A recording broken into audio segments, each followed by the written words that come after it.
all set up, good to go. We're going to hear what Mike McCarthy has to say. Coach? We'll find out. Coach sits on the hot seat, apparently. Yeah. Okay. If he goes 1-7. Sheet here. Yeah, sheet turn it on. That's, I didn't know I was in charge of that, too. You weren't in charge of that. How are you, man? Doing great. I mean, how can you not be? I know we're Oxnard. Is it okay to complain that it's a little bit too cold this morning? Oh, Lord. We've been spoiled. Yeah. Sweatshirt. Yeah. These guys are freezing. I'm afraid. I got shorts on. Big mistake. You know what it is back home now. 106. Yeah. When you walk off the airplane, you land and walk off the airplane. It's calling Dallas home already. In the face. Yeah. It's pretty 3 years. awful. But you said the other day that you kind of came around to this place versus what maybe you thought it was going to be early on, just hearing about weather and food that you said. Yeah, no one was talking about football. So, yeah, no, this is an incredible football environment. Just the layout, the field's in great shape. I think that from the field to the furthest point of the team meeting, it's a 2-minute walk, 3-minute walk. So just the function of this place is incredible. Obviously, the weather, the people, the fans. I love it. Do you feel because of the weather that the practice could be more fast-paced? Less breaks, maybe, just because it's so calm out here? You don't think we're practicing fast? No, I do. That's what I'm saying. Yeah. Like compared to what you might be doing at. Well, I don't know if you guys never get out of the tent. I don't. You get to watch practice, or? Yeah. Okay, good. No, we're just saying compared to maybe 108 in Texas. Yeah. You can't maybe practice as fast as you could out here. Yeah, no, I think this gives you a chance to get into full speed mode, and it's really on the back end. It's the recovery. I mean, the guys are doing a great job overall. There's a much more activation, stretching, and so forth. So the recovery part of it is incredible. You're on an 11-hour schedule with the beds 12 hours for the rookies, so a lot of that's built in. Today will be the first 2.5-hour practice we're going to have.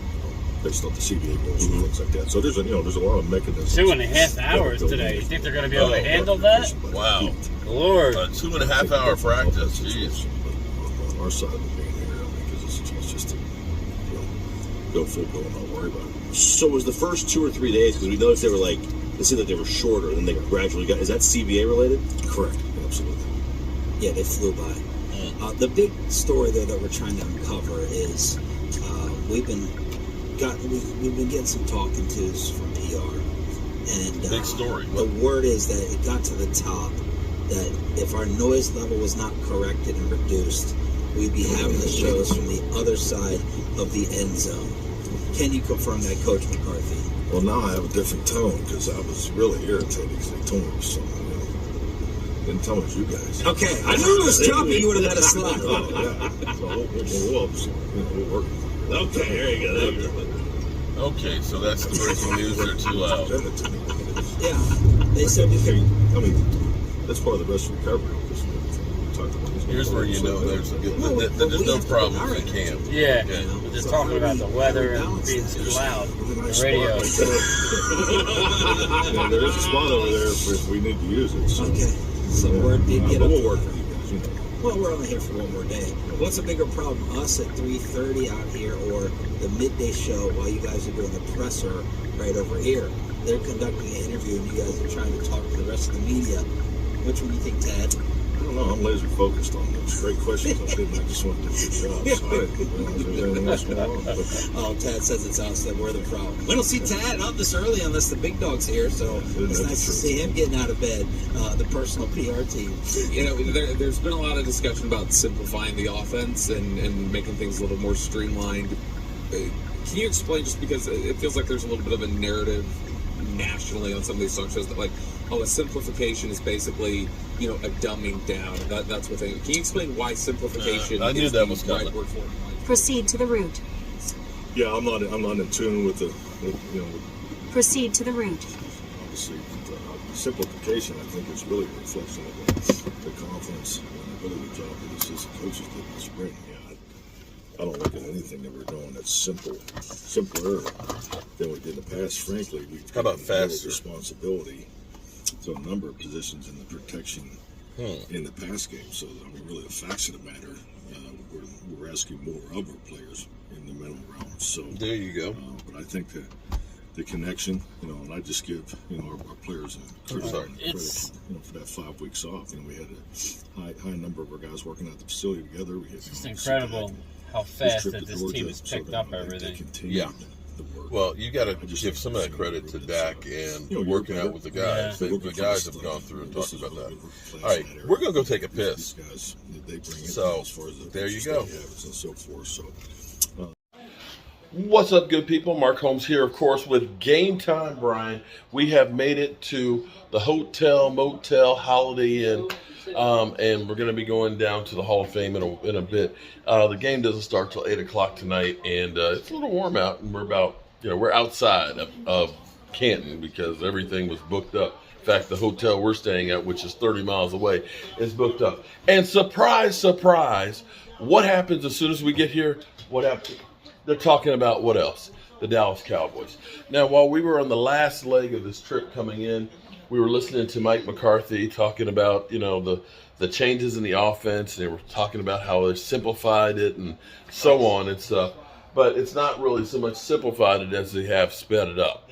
They're making it sound like Dak Prescott is an idiot. And I know that's what people are saying. He's not smart enough to run the offense. Whatever, but sometimes you can make shit too complicated, and it's ridiculous. But right now, you can sleep on Dak Prescott and the Dallas Cowboys if you want, at your own peril. They're going to be fast, physical, and they're coming after your ass. Pause. But listening to Dak Prescott, I have to be honest with you. Dak Prescott, and I know the trolls out there are going to say, well, you just love Dak Prescott. He's just, you just a Dak lover. But I have to say, I don't care if you like him or hate him or whatever. You have to admit, that guy, the amount of shit and critiquing that he takes on a daily basis, the weight of the world that is literally on him, the microscope that he's under is just unbelievable. I mean, seriously. Listen, Josh Allen can get his wide receiver literally like this, choke it home in the playoffs and end up being on the cover of Madden. The Dallas Cowboys can get rid of all their receivers, Cedric Wilson, and here's what's kind of funny. Amazing how guys like Cedric Wilson who play well with Dak Prescott, they go to other teams, can't get on the field. Noah Brown. You think Noah Brown is going to be a starter if he makes the roster? Randall Cobb went back to being Randall Cobb, who looked like he was spent. For some reason, they all seem to play well with Dak Prescott. But we sit here and we critique and say Dak sucks when you got Noah Brown who can't start for the Texans playing in the playoffs. But be that as it may, expectations good for the Cowboys. Every year, the Cowboys are expected to win the Super Bowl, whether they got talent or not. And you have to admit that Dak Prescott is a strong guy mentally to take that kind of critiquing. I don't think you could. Your ass would be butthurt. You would, but yes, you soft SOB. You couldn't take the critiquing. You know what's funny? Remember when we were at the draft and we were going through the NFL experience? Yes. And we had the throwing situation right there. When I hear people out there talking about Dak's not accurate, all these bums out here that talk about they couldn't hit the broadside of a barn. Ain't nobody. It was nobody. I'm talking about the close-in targets, and nobody was hitting shit on there. You couldn't do what that guy does. So can't show that, we're here. Yeah, First Take always gets demonetized. But we're here, and we're going to be heading down to Canton soon. Peace.